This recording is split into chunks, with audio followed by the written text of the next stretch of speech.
ശബരിമല അയ്യപ്പക്ഷേത്രത്തിലെ ഏറ്റവും പവിത്രമായ സ്ഥാനങ്ങളിലൊന്നാണ് 18-ാം പടി.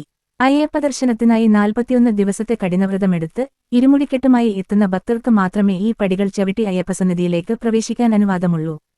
ഈ 18 പടികൾ വിവിധ ആത്മീയ തത്വങ്ങളെയും മനുഷ്യന്റെ അവസ്ഥാന്തരങ്ങളെയും പ്രതിനിധാനം ചെയ്യുന്നു എന്നാണ് പൊതുവെയുള്ള വിശ്വാസം.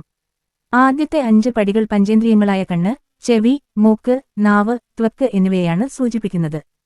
6 മുതൽ 13 വരെയുള്ള 8 പടികൾ അഷ്ടരാഗങ്ങളെ അഥവാ മനുഷ്യന്റെ 8 വൈകാരിക ഭാവങ്ങളായ കാമം, ക്രോധം, ലോഭം, മോഹം, മദം, മാത്സര്യം, ഡംഭം, അസൂയ എന്നിവയെ പ്രതിനിധാനം ചെയ്യുന്നു.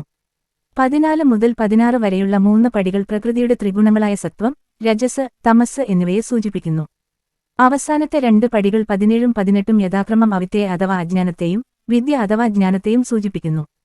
ഈ 18 പടികൾ കയറി അയ്യപ്പസന്നിധിയിലെത്തുമ്പോൾ ഭക്തൻ ഈ 18 അവസ്ഥകളെയും നിയന്ത്രിച്ച് മോക്ഷപ്രാപ്തിയിലേക്ക് അടുക്കുന്നു എന്നാണ് സങ്കല്പം.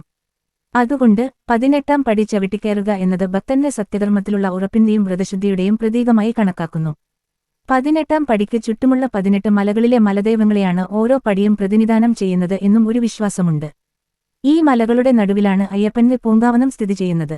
തുടക്കത്തിൽ കരിങ്കല്ലിൽ തീർത്ത ഈ പടികൾ പിന്നീട് ഭക്തർ തേങ്ങയുടച്ചതിനെ തുടർന്ന് കേടുപാടുകൾ സംഭവിച്ചപ്പോൾ പഞ്ചലോഹം കൊണ്ട് പൊതിഞ്ഞ് സംരക്ഷിച്ചു.